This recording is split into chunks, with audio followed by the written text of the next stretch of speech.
Good evening, everybody. My name is Katie, and tonight we'll be discussing this week's readings on the digital divide. Our first article discusses innovative attitudes and approaches towards bridging this digital gap. Throughout the interconnected networks of the world, there exists a separation between those who have access to the newest innovations and technologies of our time and those to whom that access is denied. This, in essence, is the digital divide. Despite what some may think, it's not so much about connecting people at point A and point B, or providing cell phones and laptops.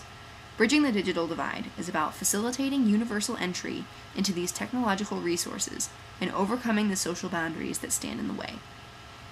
Bill Thompson, our author, tells us about the Sandpit, a project developed by leading researchers in the digital field that attempts to provide new ideas for bridging and rethinking the digital divide.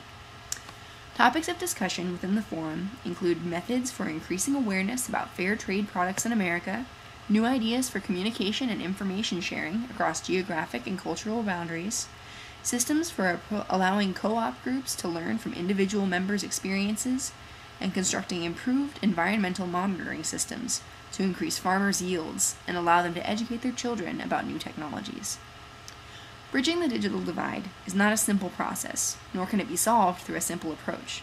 Ideas like the One Laptop per Child initiative, which would provide $100 computers for children, needs to make sure that the solution is viewed in a holistic, advanced manner to support social as well as technical infrastructure. Ideas and expertise such as these were deliberated upon within the project. In the end, the Sandpit and the researchers there are searching to find real practical ways to bridge the digital divide in a world where huge systems require fast networks and processors to be of use to anyone. Waste like this can't be allowed when real technological needs ravage the world. We need to find affordable, accessible options that encourage sustainability in order to bridge the digital divide. The second article that we'll be discussing deals with digital barriers in the K-12 classroom. This article seeks to identify and analyze trends in non-school computer use among students. Several key factors that affect non-school computer use, internet connections, and computer ownership are location, ethnic group, household income, and adult education in the student's home.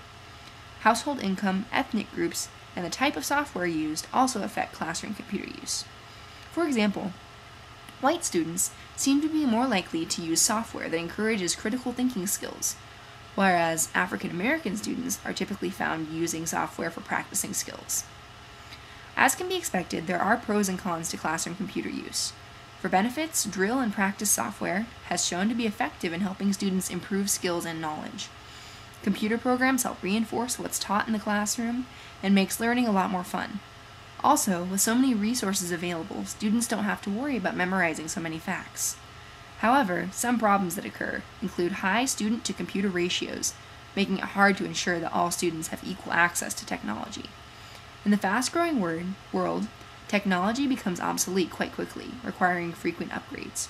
Most people, and especially universities, also assume that students enter with a basic knowledge of computer skills, which may or may not be an accurate assumption. Finally, technology can become the focus in the classroom rather than the curriculum, causing a misalignment. Through previous studies, certain trends in computer use have been detected. In 2000, 85% of young public school children with home computer access reported using that computer for schoolwork. Computer use and ownership also seem related to socioeconomic status and ethnicity. In the same 2000 study, 77% of whites had home computers, whereas only 41% of blacks and Hispanics had home computers. However, at high levels of income and education, there are fewer ethnic and racial differences in computer ownership and use. These trends represent significant societal implications. Because computer ownership and use is so prevalent, it's becoming a necessity and an expectation in many areas of life.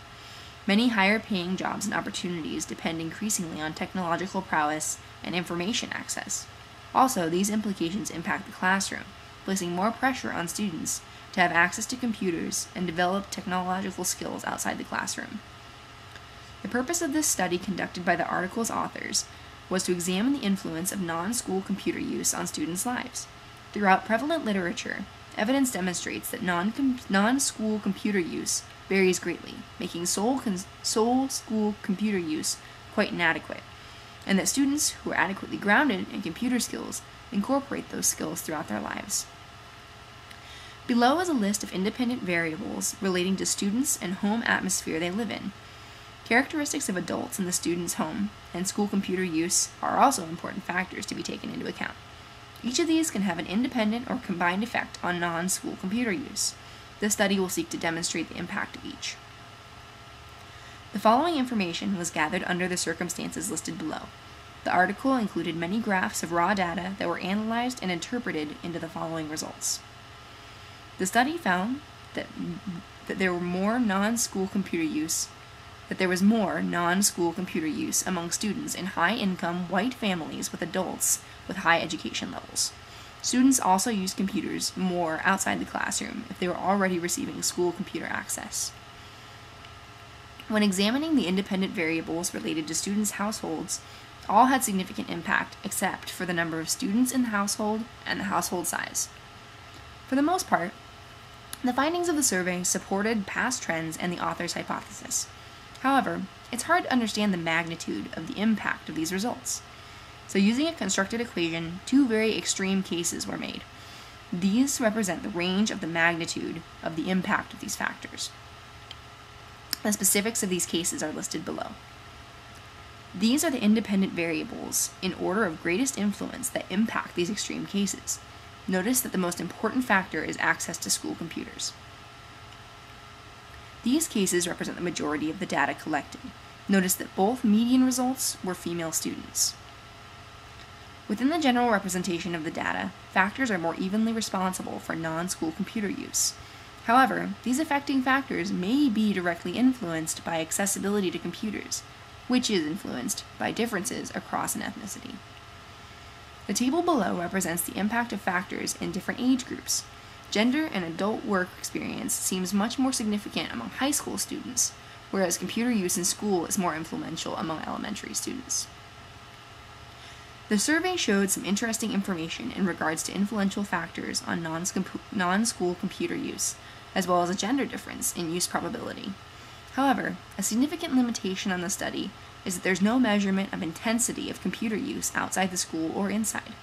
Important further assessment that should be taken involve the extent and type of computer use in the classroom, on computer use outside the classroom. Also, measuring computer use as it relates to students' preparedness for college is an important topic worth addressing.